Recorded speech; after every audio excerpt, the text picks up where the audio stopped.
provincial GDP, devolution. Pakaiswa mali operational billions, 10 million. Yakanga devolution, kusama simba kuma profits.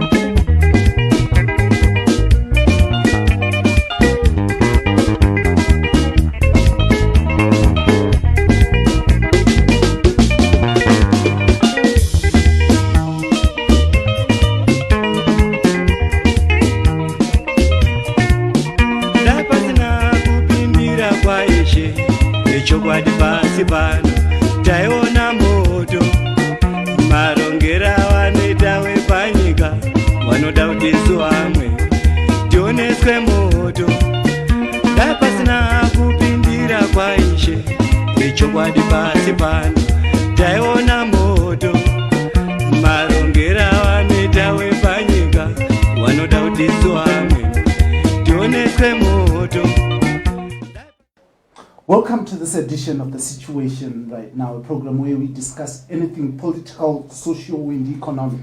We bring you the issues that matter to you, and we tell you why they should matter to you. And on this edition of The Situation Right Now, proudly brought to you by COTRAD, we are going to be discussing devolution. Now we are going to be trying to locate the young people in this aspect of devolution. Where do the young people fit in? And we want to allow the young people a voice so that they can begin to identify and locate themselves in the development matrix of this country. Now in studio, I'm joined by 4 vibrant young youths who have distinguished themselves in a number of areas of their endeavors, be it political, law, and academia. And they are going to be discussing this issue of devolution in proud partnership with COTRAD from Masvingo.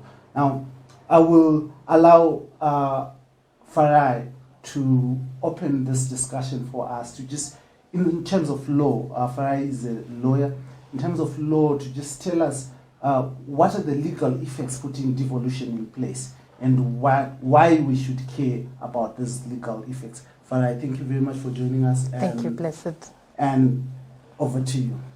Thank you. I think as a starting point, maybe if we can briefly understand what devolution is. And so basically it's a decentralization, if as simply as possible, kuyenda kwa vanhu. So it's bringing power and responsibility, in this case of the government, down all the way to the people.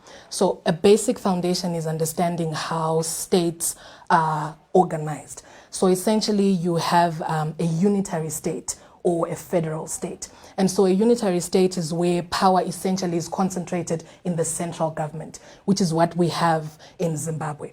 Urban and rural councils are, however, given some power to regulate their own process, but power primarily is concentrated in the central government. On the other hand, you could have what is called a federal state. So different states, different provinces regulate their own processes. This is, for example, what South Africa does. So there is a central government, but essentially there's provinces taking care of their own issues. So the challenge you find with a unitary state is that the government is right at the top, but is making decisions that will affect someone who is in Budiriro, someone who is in Chegutu, someone who is in Mondoro. So it's sort of removed from the people, the businesses that they are meant to serve. And so this is when devolution comes into place. It is a decentralization of power, moving it from the central government and bringing it down to the people. So we're looking at your metropolitan provinces, your urban councils, your rural councils. So just quickly, devolution in terms of the Constitution is provided for in section 264, which basically says that when it is appropriate, the government must decentralize power from itself and bring it down to provinces and metropolitan provinces. You find section 5 of the Constitution then saying we have 3 tiers of government. We have the national government, your MPs, your cabinet, and then we have the provinces, and then we have the urban and rural councils. So those would be the 3 tiers of government. So that's what devolution is essentially. It's going back to the people. It's allowing the communities that may be affected by decisions to make the decisions and to actively participate in their making and in their development. Amazing. Now I want to come to you. You have had an opportunity to travel to other jurisdictions. You also are an academic in your own right. Now, as a young person, what is it that you see devolution giving you as an opportunity? Yeah, thank you, Blessed, and thank you for inviting me to this show. I think before we even go to your question, I think it's important also to contextualize devolution within the Zimbabwean political setup. So we are with this devolution question, but where did it come from? So basically, I think the issue of the devolution question came through the 2013 constitutional making process, where there were concerns by different actors from civil society, from political parties, from different regions that thought the current setup, as it were, at that time, constitutionally did not allow for regional development, or development of regions in an equal or equitable manner. And within that discourse or debate, there was also, people who were for that devolution and people who were not for that devolution. Basically, the central question being who should make decisions about development at particular levels. And so some thought, those decisions about development should continue being made at a national level. And others thought these decisions need to be made at a local level. And I think it might be continuing a debate even as we try to implement devolution in Zimbabwe. So the central question around that is about power. And, also looking at some of the definitions of politics that have been presented by some, scholars, especially the definition that says politics is about who gets what, when, and how. So the question now is about devolution is also about who gets what, when, and how, and that depends on who makes the decisions. And so the constitution making process then, provided for devolution, as she rightly put in section 263, with the idea that power must be given to local communities to participate in the decision-making process. Decisions that affect how resources within their localities. You see there are mining communities in this country. There are communities where the forestry is happening. There are communities where there are fisheries and so forth, and wildlife. And the idea of devolution is to give power to those communities to be able to participate in the decision-making process and also make decisions about who gets what. And so I come then to your question about, so where do we locate the youths? I think we locate the youths in the question that I've already given about who makes the decision. So the first point about how young people would benefit is who is making the decision. So if young people within the devolution setup should be part of the decision-making process. But also we know that if power is devolved to communities, young people who are also part of those communities will be able to benefit. From what I've seen in other countries, development has been made local. There are some who argue that politics is local, and I think also development has been made local in certain jurisdictions where you find that, for instance, in the United States of America, cities are now engines of attracting investment. So there are actually plans at city level or to attract investment. So those plans can only happen when those city level decision-making structures are able to make those decisions about who comes in terms of investors and what priorities do we need at that local level in terms of what do we want to develop, what are the development plans that we want beyond the national or the grand political direction of development. So I think that's where devolution becomes important for us as young people, to say that it enables us to make decisions about development at a local level, but also it makes us able to access resources at a local level. And so I think this is why it is important for devolution to be implemented in the right spirit and in the letter that was intended in the 2013 Constitution. Although I think even now the analysis is by various interest groups, by various, that maybe there is a tendency towards re-centralization in the process of trying to implement this devolution. Now, I'll come back to you, Vivid, but I want to get to the elephant in the room, and the elephant in the room is the politicians. And fortunately, we have invited one of the sharpest minds in politics, in the both political parties for the young people. Now, I have Ostalo Siziva and Chatenda Mavetera to come into this aspect, because what has been said by the other two is what it ought to be, but it's not what it is. This is the theory, this is what is written in the books, this is what it should be. Where is the bottleneck, Siziva? And as you deal with the issue of where is the bottleneck, I also want you to tell me if, in what it is, we are locating the youth anyway at the present moment. Thank you very much, Blessed. I think that for us in the democratic movement, particularly as young people, our revolution is anchored on the national question, which we think is about accountability and equity. We believe that for the next decade, the discourse around the national question is about accountability and equity, particularly amongst young people, because the fundamental change that we seek is about having leaders that account, and number two is about fair distribution of resources. The current economic and political order in Zimbabwe is that resources are centralized in Salisbury. That's number one. Number two, around a clique of minority elites who are very extractive within Zanu-PF.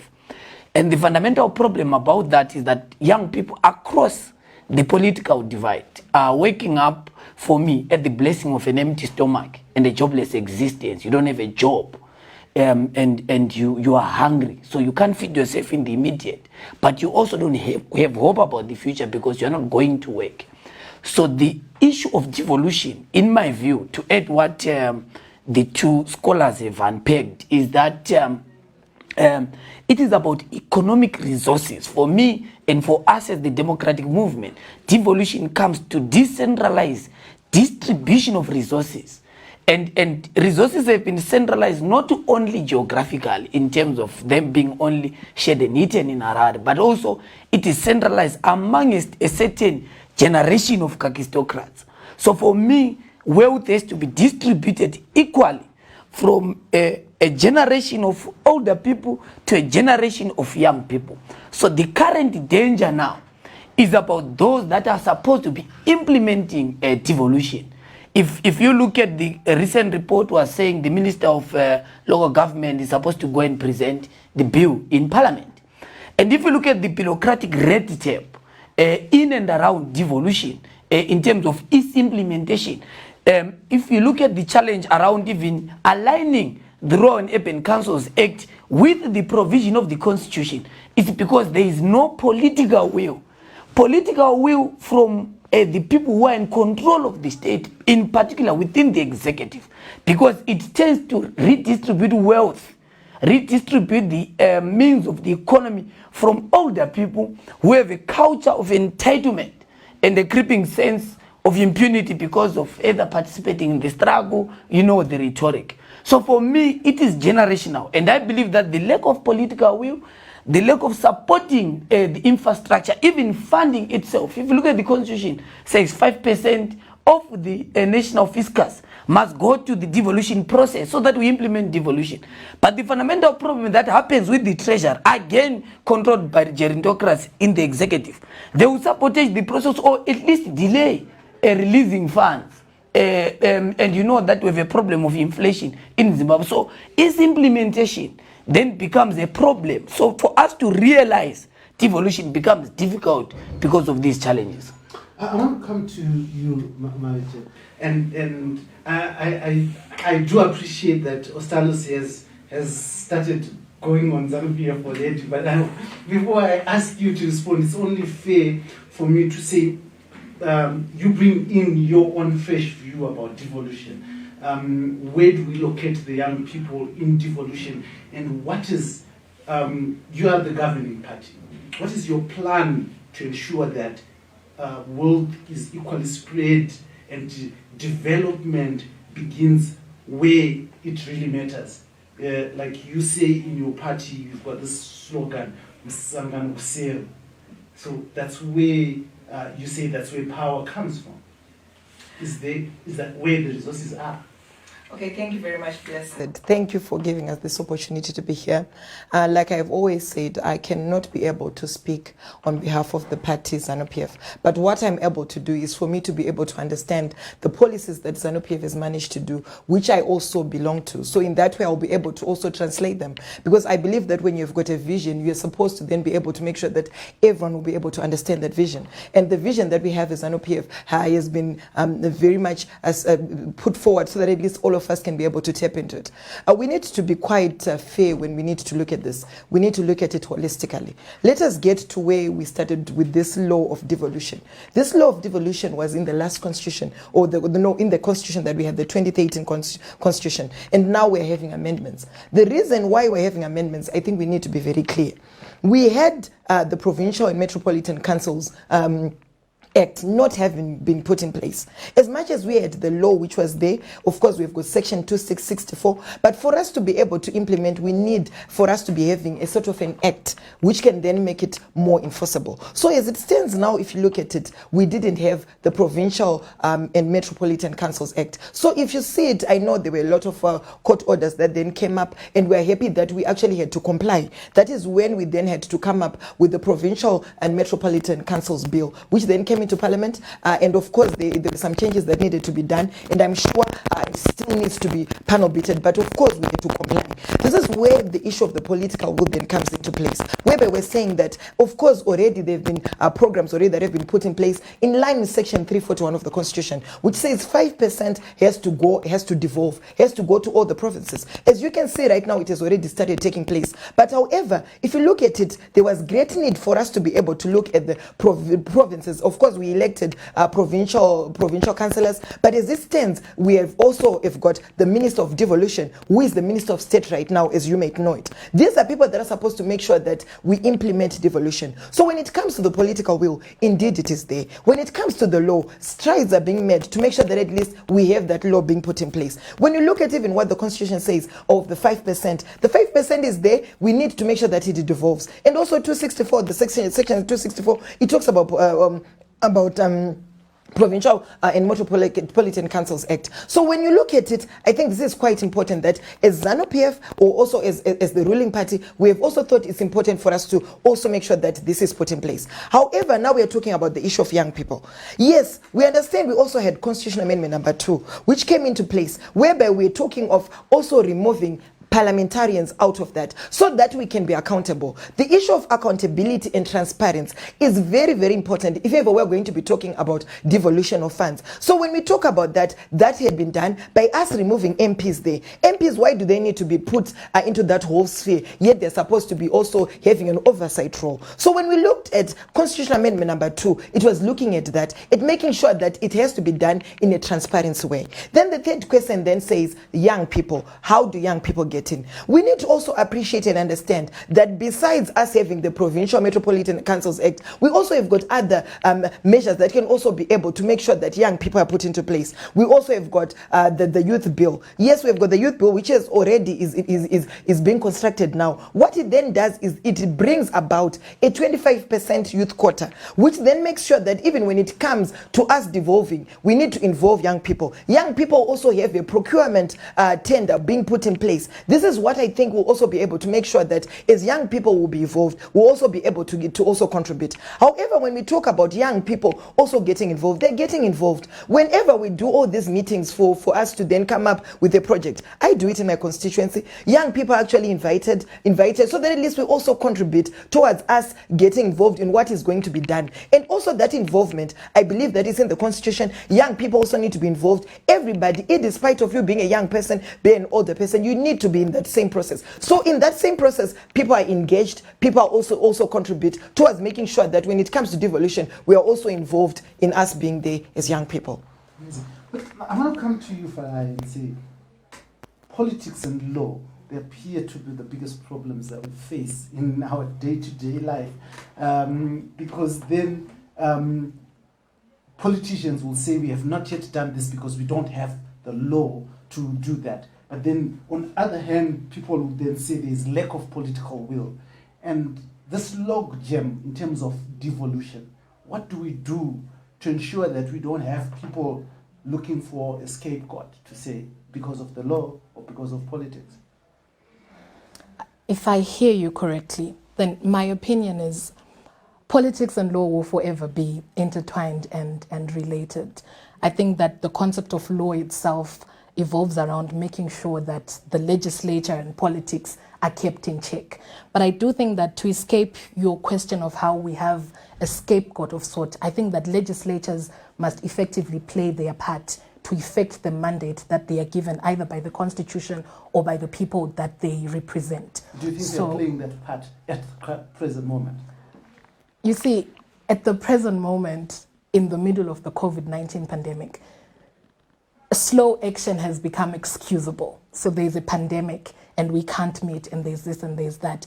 I will, however, comment that it appears to take a little longer than the people would love to get bills passed through Parliament and also approved. I will also say that possibly more engagement is required prior to the bill's presentation in Parliament. So you find that right now, for example, the Metropolitan Provinces bill that she mentioned, when it got into Parliament and even now, there are criticisms around it. It gives power to the Minister of Local Government. It appears to round again and go back to centralizing power to the minister.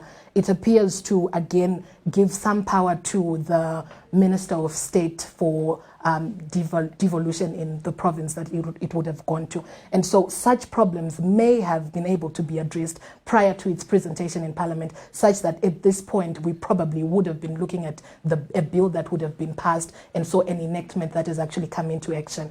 And so although in the times that we are, slow action is excusable, I do note that things move somewhat slower than the ordinary affected person would like. Well, are you happy with the political explanations that we have got from our two politicians here in terms of implementing devolution, the problems that are there and the opportunities that are there? Because chiefly Ostalo spoke about the problems and Tatenda, Honorable Tatenda spoke about the opportunities that are there. What is your take to that? I think as you even listened to the discourse, you found the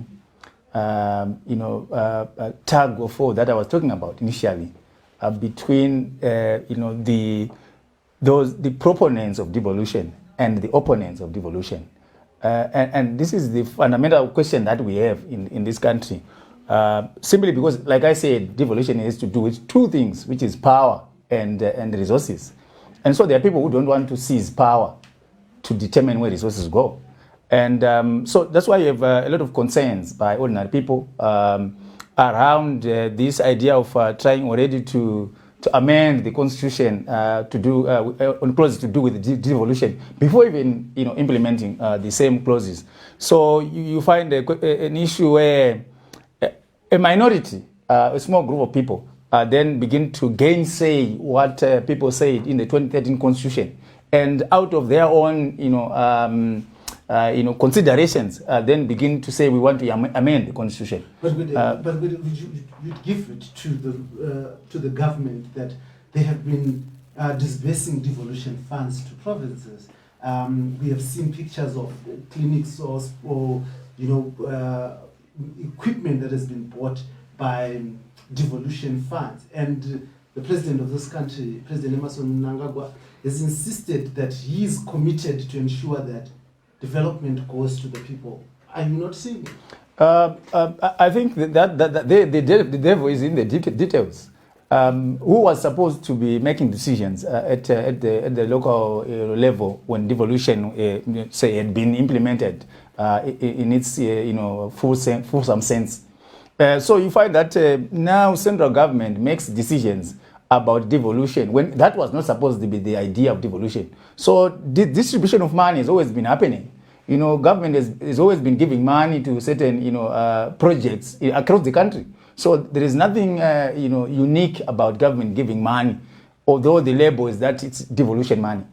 Government has always been giving money to provinces, to projects in various areas. What is important, as I said, the details in the devil is in the details. What is important is who decides on what projects, who decides how that money should be used.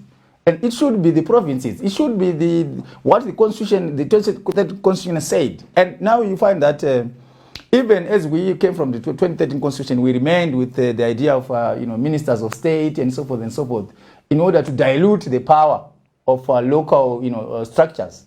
And this has continued. And this is why even I think this is the reason why they're saying, okay, MPs should no longer be part of the provincial councils. Yet MPs are also given money to go with the constituent development funds. So there is a lot of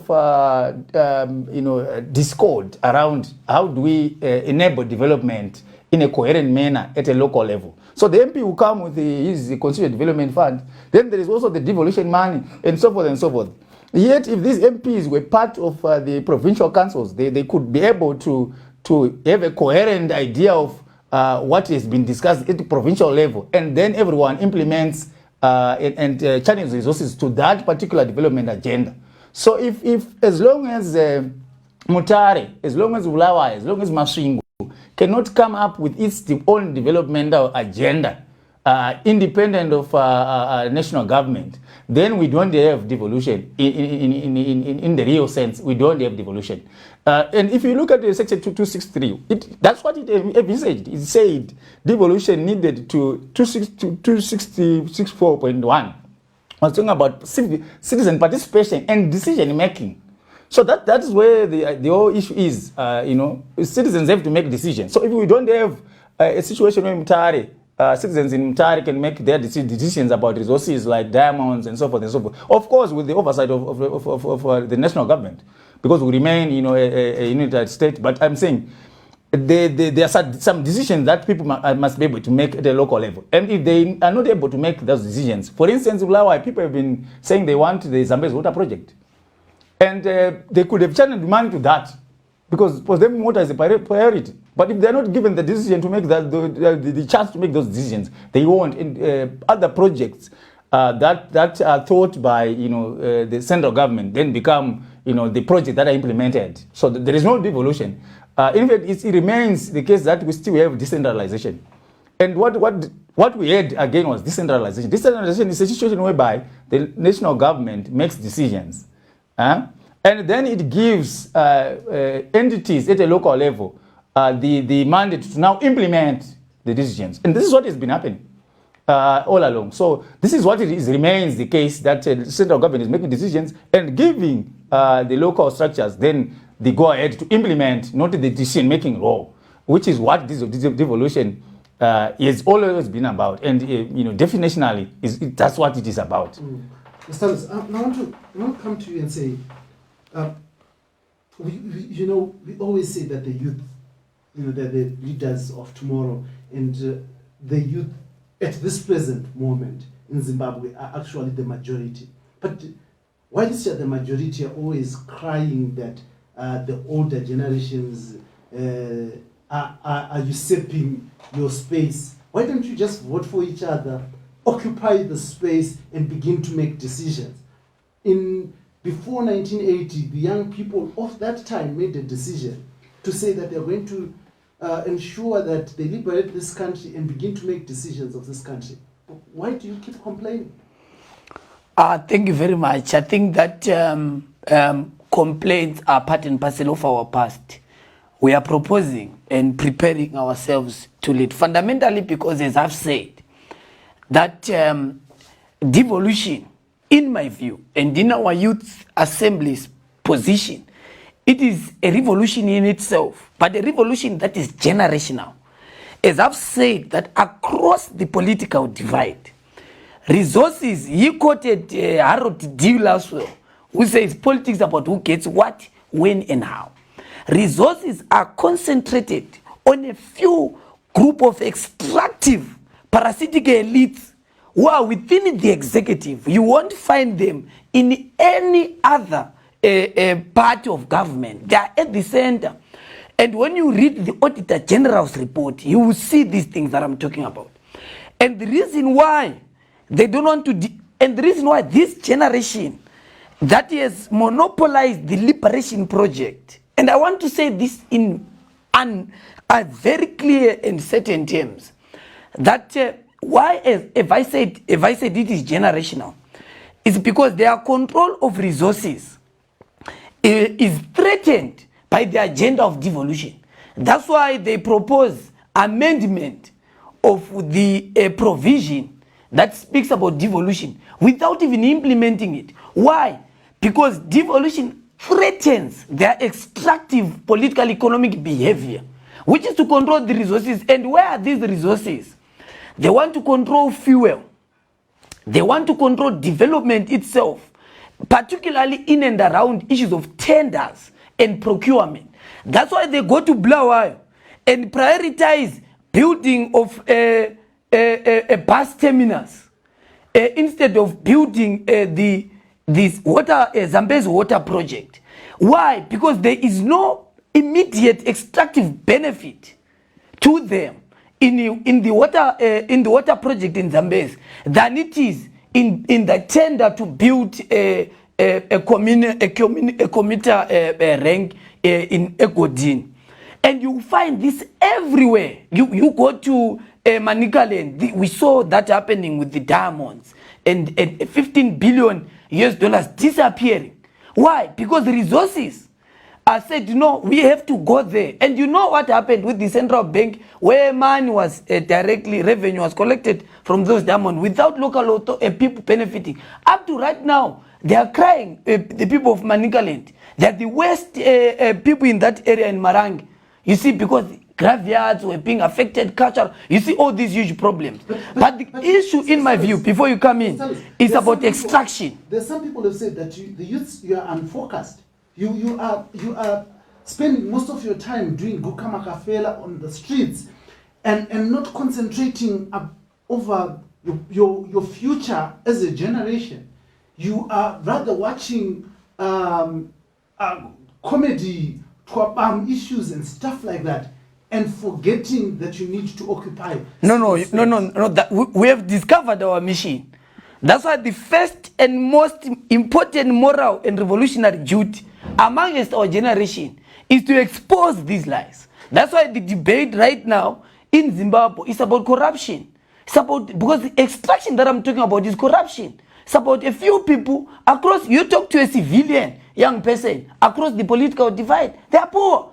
So the fundamental discourse, that's why we have said we've begun to re-conscientize our people. It's a revolution. It don't happen overnight. You know, you're talking about our own national democratic revolution that brought independence in 1980. It was a phase. So we start by class consciousness, so that we conscientize our people, so that people understand what the fundamental problem is. That we have elites, they are there, they are known. Their number doesn't even count to 20. And they are holding this country in ransom. But people are just being spread to fight amongst each other. But there is a group of parasitic elites in this country that are looting this country. And I want to say this as I conclude this part.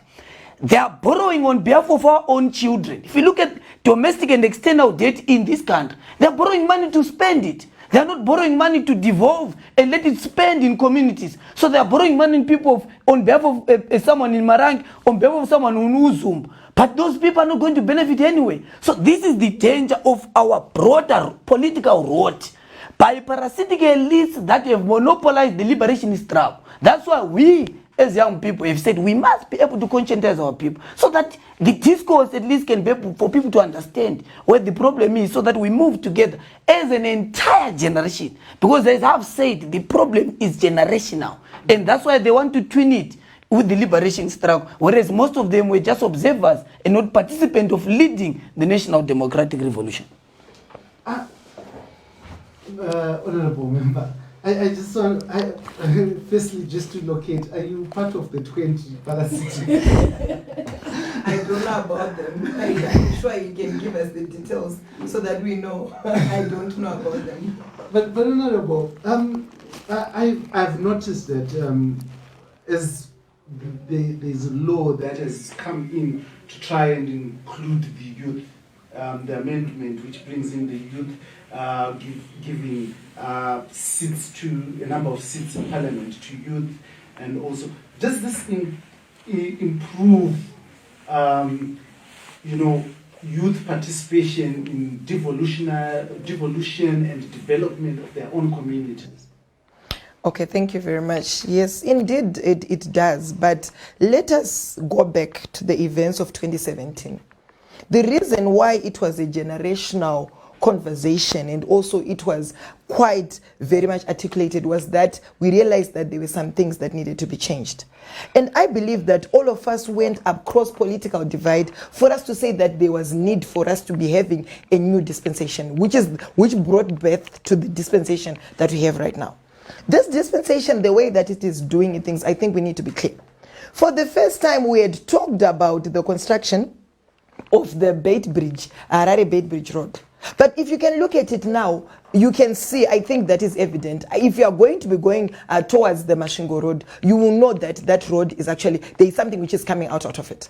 I will tell you that we have even had the issues of even Muchekeranwa Dam. I will tell you, when we had before, you would talk about it, but you would not realize it. You would see it like what the Bible says, but you would not realize it. So there we are today, that we are seeing that we are actually seeing things that are actually happening. And I think, I know, of course, whenever we are in any political conversation, one will be bound to say that and one will be bound to say that. But to be honest with you, if we're talking about productivity, if we're talking about infrastructure development, I will tell you, I think it's quite clear that right now we are going towards something, as you can see. Of course, indeed, we would like to say that how then do young people get in, like the question that you asked.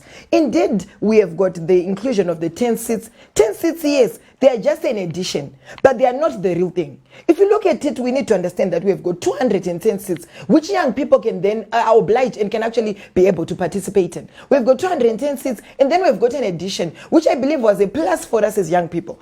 Of course, you said it quite clearly, that we have got the demographic dividend. Why can't we capitalize on it? Why can't we mobilize ourselves as young people to say we need to vote for ourselves? But because probably as young people, we don't seem to support each other. We don't seem to be able to even appreciate each other. The moment that we're able to appreciate each other, and then we set on and say this is what we want to go, we'll be able to focus to that. As young people right now, even I looked at it, I looked at this at Zimstats. They gave us figures of even young people being able to get involved. If you see right now, we're saying everyone go on and register to vote. Because young people, we don't want to even go and register to vote. When it comes to voting, some of the young people don't even want to go and even vote. I think this has been evident. We got it from Zimstats. So what it needs is that as young people, if ever we would really need to be involved, we need to be involved even in the electoral processes. As young people, we even need to be involved in even making sure that when we want to be supporting each other, let's support each other as young people. But we're happy that we also need to understand that whenever we're talking about a country, we can never live in isolation as young people. We have got elders that we also need to be able to also be working hand in glove with. So when they are there, let them also be able to guide us. If you look at what even the new dispensation is doing right now, we have got youthful ministers. I will tell you, yes, we can talk of 1980. Of course, most of them were relatively young ministers. But if you're going to be looking at even a comparison of the old dispensation and the new dispensation, you will come to see that we have got youthful ministers coming into play. The likes of Honorable Kirsty Coventry, the likes of even Honorable Antlovu, the likes of Honorable Honorable Tinoma Chakaire, Honorable Simbane Gavi. These are youthful ministers that we have there. So what it then does is that young people, the moment that we are given that space, we need to fully utilize it and show that we're able to show ourselves that we're able to do it. And indeed, as you look at it, right now we've got those 10 seats. We also have got 30%. The 30% which is supposed to go to local government. I think this is no news, that we know very well that when it comes to councillors, you will relate relatively see that there are young people who get involved when it comes to councils. So when you see it there we have got an opportunity of an additional 30%. It might be sensitive to women, I understand, but we've got a 15% there, which is supposed to be going to young people of that 30%. So what it means is that we have got young people getting into play.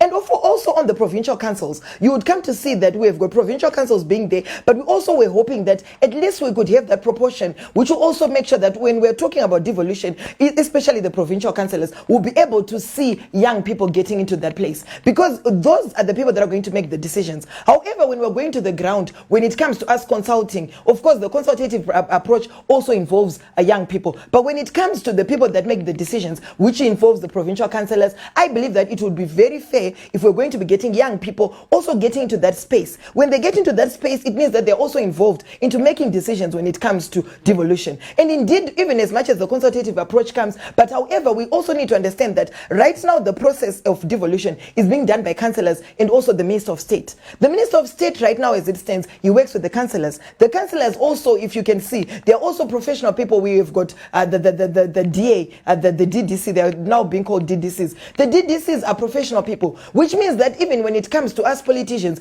at the end of the day, the DDC will be able to also make sure that all the processes we have to be put in place. These are people who have gone out, who have got those positions out of meritocracy. So what it means is that there are people that are professional enough to be able to make sure that devolving funds will actually go and take place. Is that not the challenge then that it says it's now decentralization? Because this DDC, PDC, the authority resides in the executive because they are appointed from the center.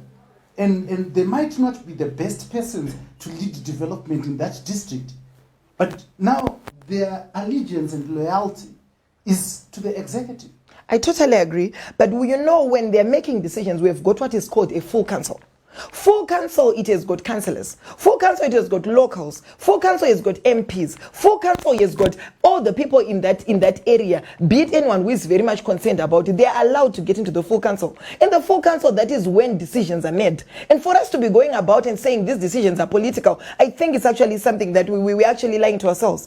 Decisions are then made in that full council where everyone is involved. And then they'll come up and say, what projects are we going to do? And then now they'll say, these are the projects that we need to do. So what it then does is that as much as the DDC is there, he does not make that decision in isolation. It is now a consultative approach which then engages and involves everyone. And I think in that way, that needs to be quite spelled out clearly that this is a process that involves the whole community. Be it that you're a councillor, be it that you're a business person from that area, you are involved in making sure that you know what project is going to be done. If you so decide not to get into the full council, that is up to you. That means it's not of your concern. But if it is of your concern, you get involved. And in that, I need to be clear that it is not political. This is a decision that is made, as much as the DDC might account to the executive, but we need to understand that this is a decision which is made by everyone getting involved. So for us to say that the DCC, as much as it reports to the executive, we need to appreciate that all the other people are also there. So it's a wholesome decision which everyone is actually involved in making sure that devolution funds will be utilized efficiently.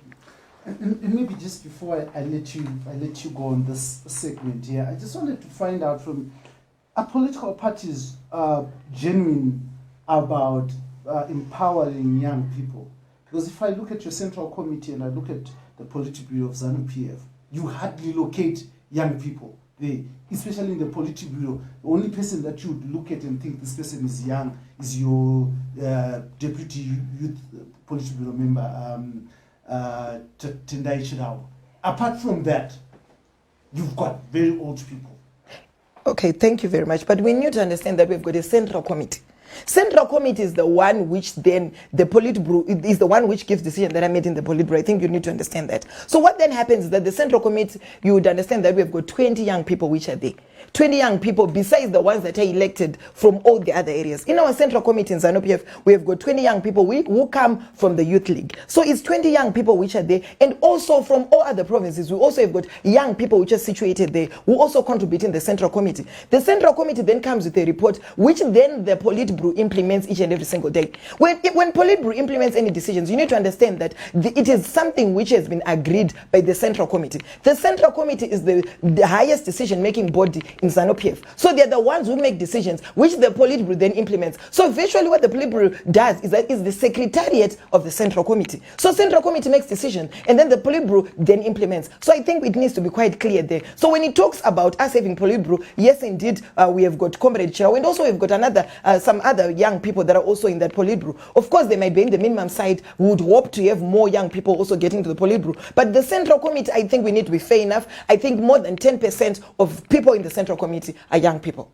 No, we'll come back to that. So I want to, Honorable Maitela raised the important aspect here. You don't seem to support each other. I seem to remember that the people who were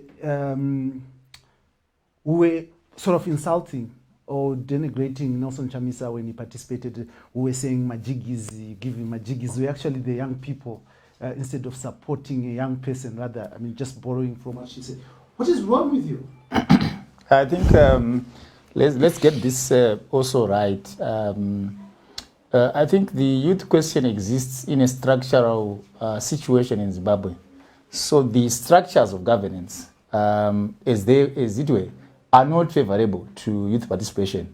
And I think even as you see this thing of a youth quota, I mean, it's also sort of paradoxical that the majority, because the young people are the majority in this country. So when you find a situation where you want to include the majority, then already there is a problem there. Naturally, young people should be able to participate freely within the political structures and the developmental structures of this country. But when you end up having a situation where you have to say, okay, we are having a youth quota, it means you have realized the problem. But the problem that is there is that the majority, who are the young people, are not part of the decision-making process. And that now we are having affirmative action for the majority. It's rather paradoxical. So I'm saying there is a need for a paradigm overhaul within this country around the question of youth participation. It shouldn't be tokenism. It shouldn't be because we want to tick certain boxes. The structures of governance have to be they have to allow young people to participate. And one of the main challenges is even when we had this discourse about we want to raise the presidential age limit, for instance. Why would you do that? Why do you have to even raise it further when it already excludes the majority? Because people who are young people are 35 years and below, and the presidential age limit doesn't allow anyone below that age to contest for the presidency. And when you have that situation, which is already a problem, then you have ideas around let's raise it further.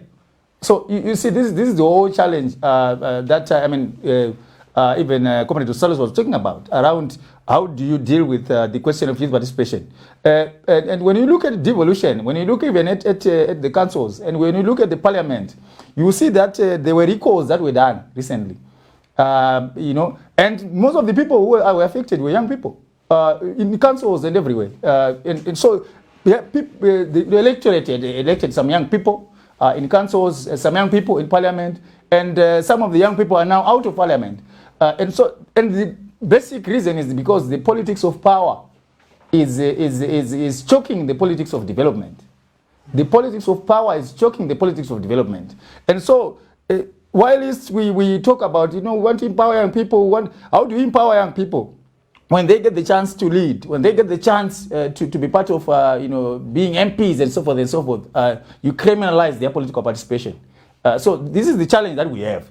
Once we stop criminalizing political participation, generally, young people will be active, young people will take up spaces, young people will be in business, young people will be everywhere that we need them to be. But as long as those structures a problem. So he was also talking about the idea of who runs the resources in this country, and the idea of centralization of control of resources. As long as that centralization exists, as long as tenders around who does mining and who does this and that, as long as tenders around fuel are centralized, as long as tenders around any other thing that you're talking about are centralized by a few people, then it means young people will automatically be poor. Young people will automatically not participate. Young people will automatically then get enticed by the mbingas that you're talking about, and we don't even know their source of wealth. I just wanted to, okay, I'll allow anyone who wants to chime in, to just chime in, and then we make this more interesting than just to the questions. But before I do that, I wanted to find out from you, what effect does the coming in of PRAS have? I know I'm just ambushing you on this one, but what effect does it have in terms of devolution? Because procurement has now been centralized rather, and then you're talking of devolution. How does that work? I think I was going to say that devolution, for its implementation, proper structures have to be put into place. I will come to your question, but you will notice the phrasing of section 264 of the Constitution. It says, whenever appropriate, governmental power shall be devolved to local communities. And so I take note of the first two words, whenever appropriate. And so appropriateness or otherwise is determined by how ready and prepared we are for devolution. And in my opinion, one of the primary ways in which we can get ready is that we need proper institutional structures. And one of the primary things we need to do is to take care of our legislation. So you find that we've got section 265 and we've got the urban provincial bills that we've been talking about, which is a bill and not an act, but you've got your Urban Councils Act not attended to, your Rural Councils Act not attended to, your Regional Town and Country Planning Act not attended to. And so the problem that we have is that we have a constitution and nothing in between to take care of it. And so as much as I want us to quickly get to the point where devolution is taking place, where Bulawayo can decide that we want Zambezi Water Project, when this place can decide that our primary need is about roads, I think we need to take care of our legislation. And so the PRAS question that you ask, I think is another legislative gap that we have to take care of. And so almost all statutes now need to go back and be attended to. Power needs to stop being centralized in the central government, and power needs to come down to the people. So there is a contrast, there is a fight there. The relationship doesn't properly make sense. It's as though decisions are made independent. Whilst we're making the PRAS decision and whilst we're making the devolution decisions, it's the same parliament, the same executive, but different decisions are being made. And so I think that in preparing, in making it appropriate as required by the Constitution, we need to take care of legislative amendments. Yeah, still just to add on that PRAS issue. If you look at it, we had the PRAS Act being amended. We amended it late last year. And I think there was a provision which was there for a 30% quota, which went to women. But it's now about implementation, which I also think is also lacking. When it comes to the legislation, sometimes we have it, it is there, it is clearly spelled out. But when it comes to implementation, I would tell you, right now, if you look at it, if you look at all the tenders, of course, that one was quite gender sensitive. It hadn't to do with youth people, young people's participation. But we're saying that there we had a 30% provision which was supposed to be awarded to women when it comes to procurement. When women don't take it up, that's when you will see that men will then be able to take up that opportunity. But for us as young women, there is actually an opportunity there for us to be able to be involved in all those tendering processes. Of course, it's 30%, hoping that as young people will also make the noise to say we also need to be there. That's why we're waiting for the youth bill, which I believe right now is being constructed. We are saying that when the youth bill comes, we've got that 25%. So what it means is if 30% goes to the women, at least 25%, like the proposal that I had, is going to be coming. 25% will then be going to young people. So as young people will then be able to be effective, and also making sure that when it comes to tenders, we are also involved in the same process. I want to respond and I want to maintain my consistency that the buffer against progressive implementation of devolution is a certain generation. And that generation, you saw what veterans did a press conference a few days ago, lamenting about their welfare, given their expectations because of their participation in the liberation struggle. And that qualifies my submission that it's a few group of people that must be exposed by all right-thinking Zimbabweans across the political divide. But they are holding an entire generation at ransom as masquerades and drivers and implementers and owners of the liberation struggle. And I say this because she mentioned issue around the tenders she maintains issues around, access to resources. It is impossible, even if that 30% is there, for me to go tomorrow to a government and bid for it and get it. We know it. It's lipstick on a frog. And who would not come here as progressive and serious young people? I'm a master's graduate, and I won't be hoodwinked by that rhetoric made by, because you see, we suffer from executive tyranny, and it's a tyranny of a minority. But what they do, and she's a member of parliament, and she can testify if we were to have an honest discourse. Parliament was rendered defunct thanks to the recall that he was talking about. It is rendered incapable of holding the executive to account. So what we have in practice, we have a de facto one-party state, which is centralized in Salisbury. But again, in Salisbury doesn't mean that majority of ordinary people who work in the streets of Harare have access to the resources.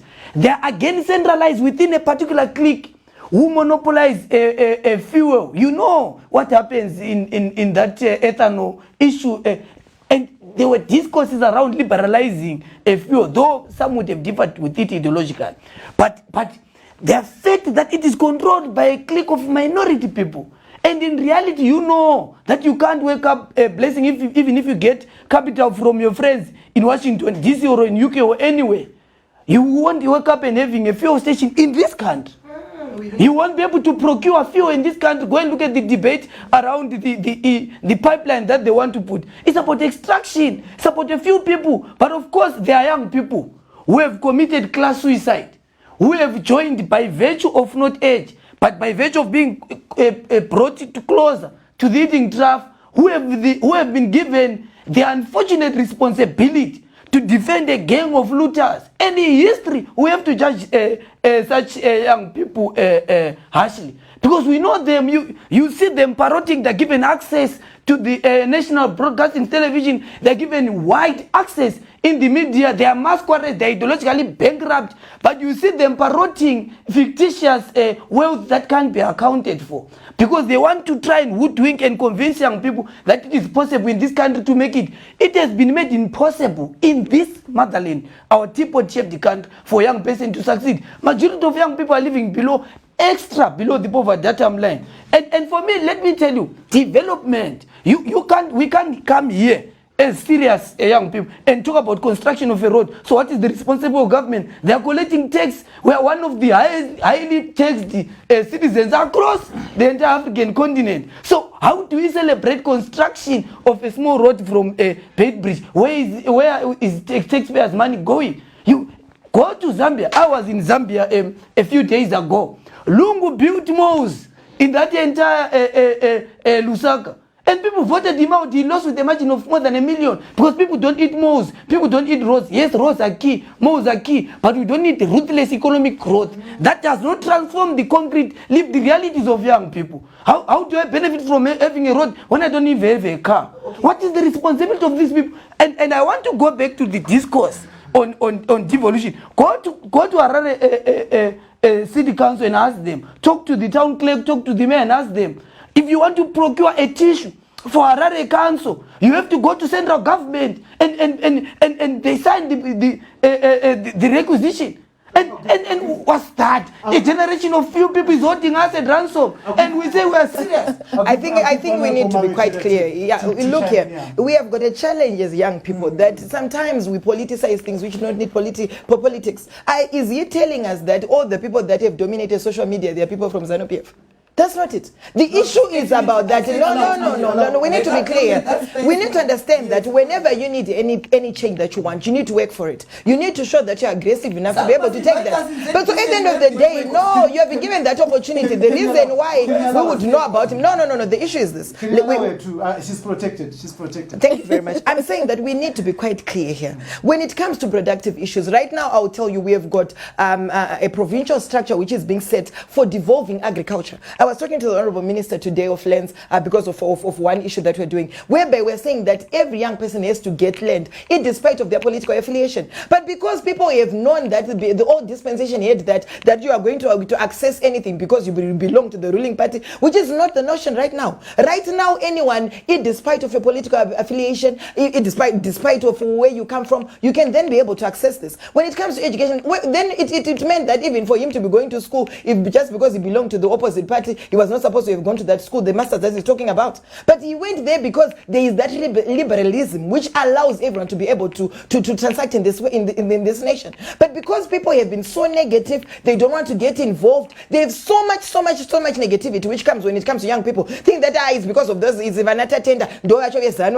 That's what they'll be talking about. But to be honest with you, I would like to tell him, let him go and even ask for land and then tell me that he has not managed to do it when he has shown that he's capable of doing that. I will tell you, I've got people that I've always had conversation with who are not even Zanu-PF, who you will hear that they've got land, they manage to access it because they've proved themselves that they're able to do it. Even the people that are supposed to benefit from this petroleum issue that he's talking about, it's not because that person is Zanu-PF. Some of them don't even know even to say any slogan to Zanu-PF, but there are people who are able to show that they're able to do it. As young people, I think we need to move away from politics and say to ourselves, this is where we are. What do we need to do? Let us show that we can prove ourselves that we're able to do it. And after all, Ostalos, please go to my Honorable Minister of Lands and tell me one day if you're not going to be getting that land. Because now the land is being there for anyone, not because you belong to Zanu-PF, not because you belong to MDC, but you're able to access it. So let's have that as young people. Where they were saying that, let's go to them and ask them. If they don't, then we ask them to task. Right now, I'll tell you, ministers right now, they've got a development plan that they have, which allows and includes everyone. And again, we also need to understand that they are being monitored. They've got 100-day plans that they're doing, whereby they can then be able to account to say, what have they done well, what haven't they done well, which never existed in the last dispensation. So I think we need to appreciate what is being done now. I understand he's saying that the road is not anything to talk about. For me, I think when you talk about infrastructure development, it brings about trade. It brings about the jobs that the young people have always talked about.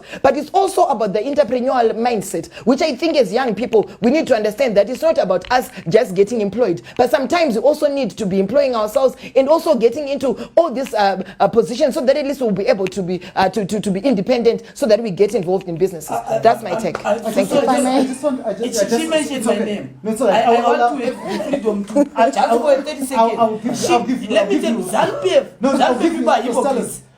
She's saying we must get land. Yes, what she's saying this, let me tell you. What she's saying this, they are grabbing land. Billy Rottenberg is taking land from ordinary people in Manicaland. They are grabbing land from ordinary people in Masu. Who is Billy Rottenberg? If I can ask. To be honest with you, look here. You talked about this. I know Pierre talked about MDC. Let's be honest about that. No, we don't do that. Who is he? Who is Billy? Maybe you should tell us. Zanu-PF and business people, we need to know that there is a clear distinction there. We are the politicians who come out there. And I'll be honest with you, we are the politicians, not for business people who might support our government for us to say that those people are Zanu-PF because they support the government. No, that's not it. Order in Parliament. It's okay. Now, I just wanted to, just before I come to you, I'll come to you.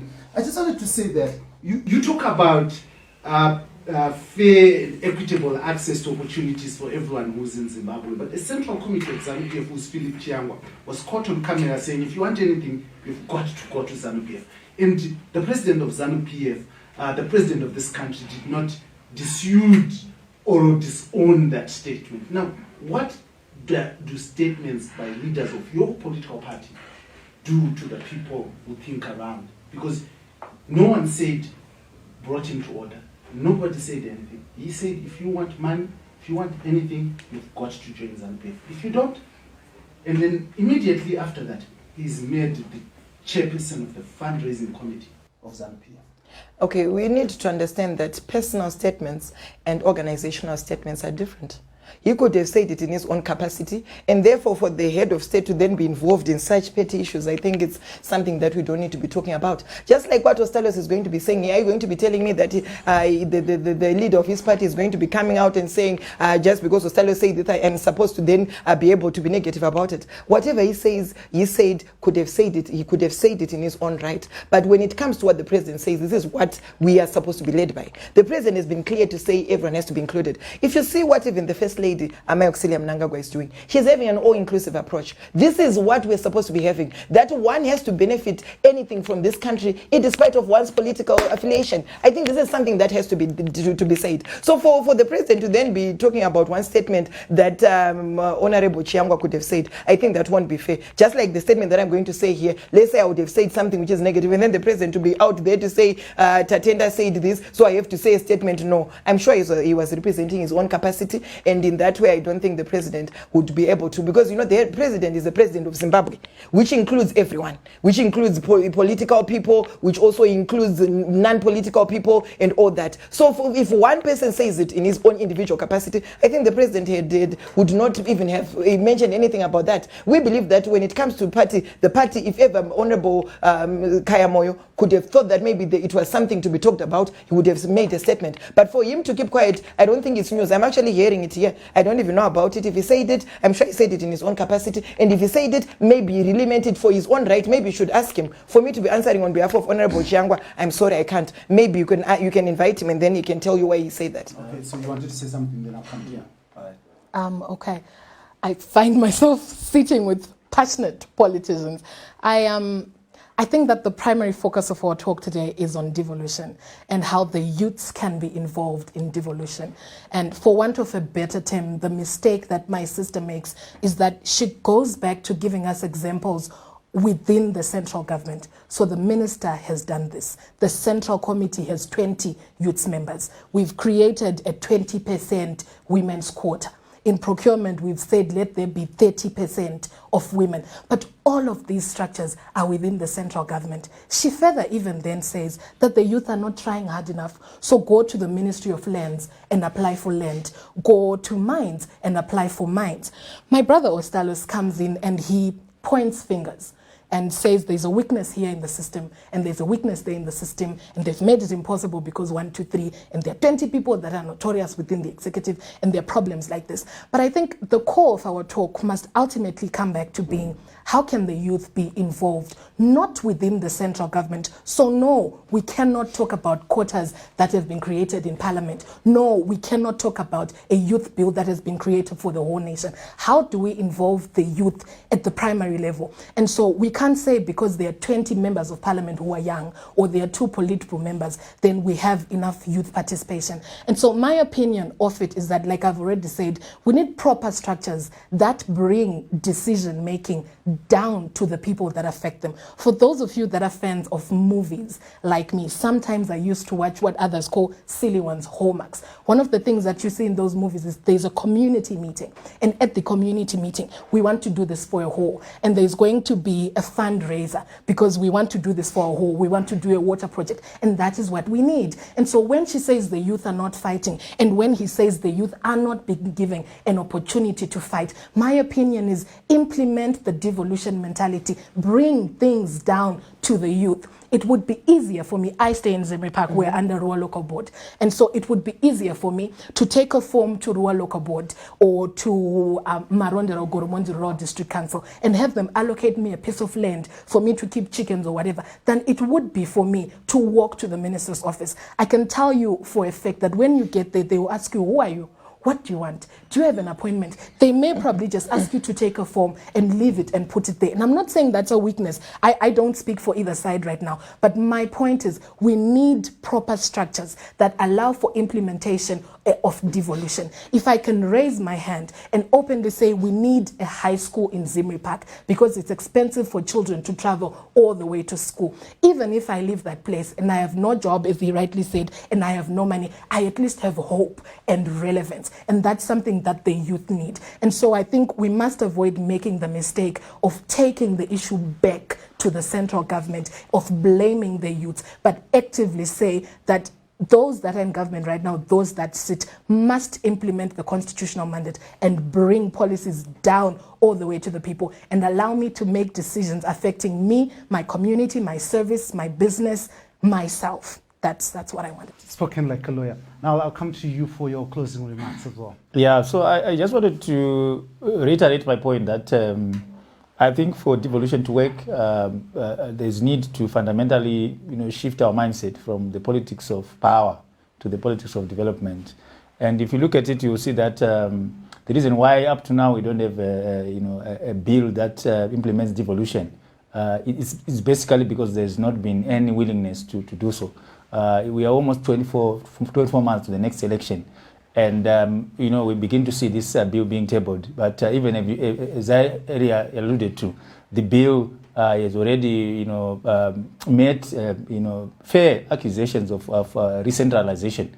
And even as she was explaining the process in which devolution funds are being used and decisions are being made, you talk about the Minister of State for Provincial Affairs, you talk about council, so that the old system that was there. And the Minister of State for Provincial Affairs, from the scheme of things, is basically the figurehead, the godfather of centralization in the provinces.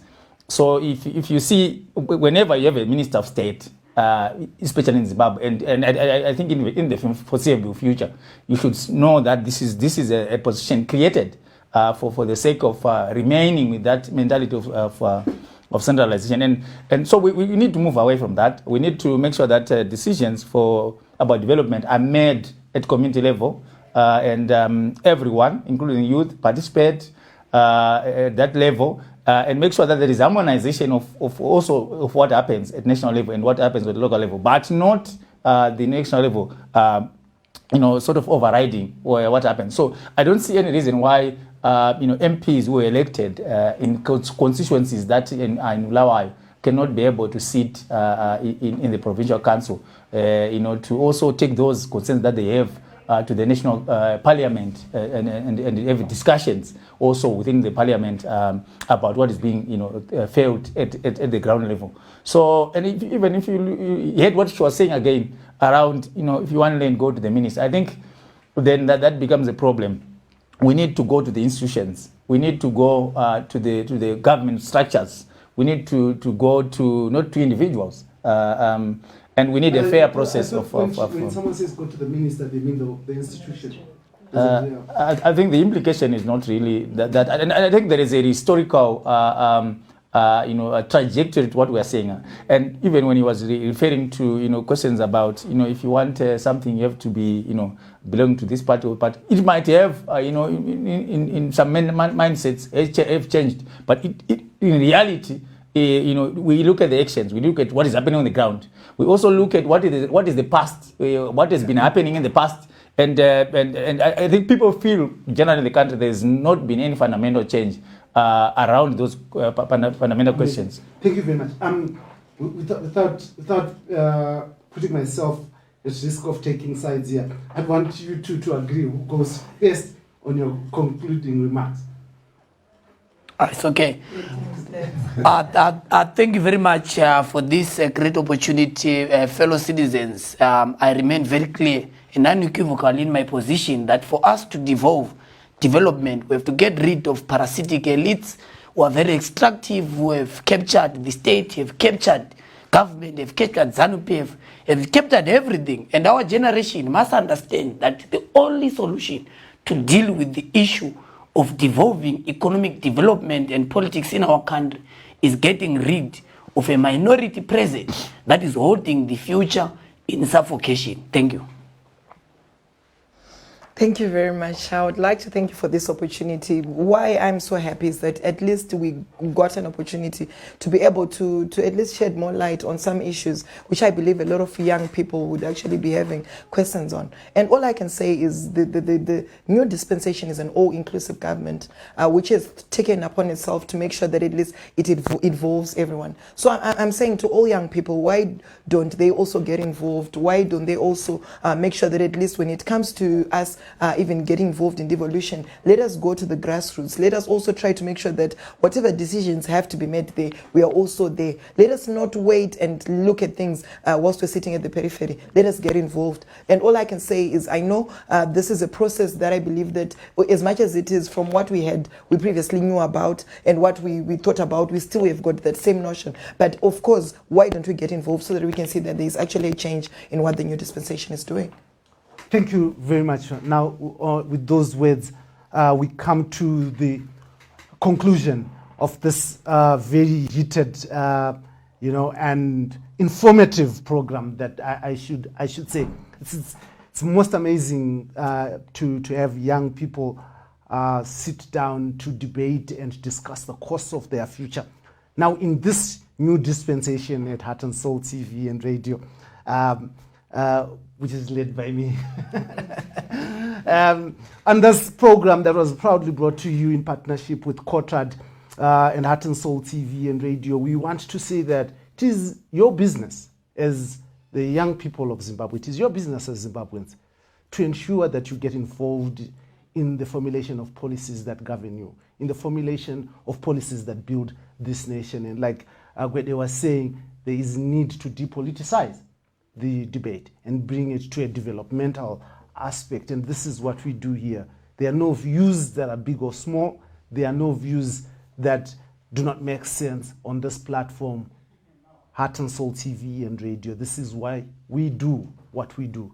We give you a voice, an alternative voice. And thanking our partners, COTRAD, for ensuring that we hear these vibrant ideas and vibrant voices. So until next time, until we meet next time, I want to thank you very much, and thank you, my amazing panelists, for this rich debate. And hopefully I will bring you back again to have another rich and lively interaction for the benefit of our nation. I am, as always, your host, Dara Blessed Mhlanga, for this, the alternative voice, Heart and Soul TV and radio.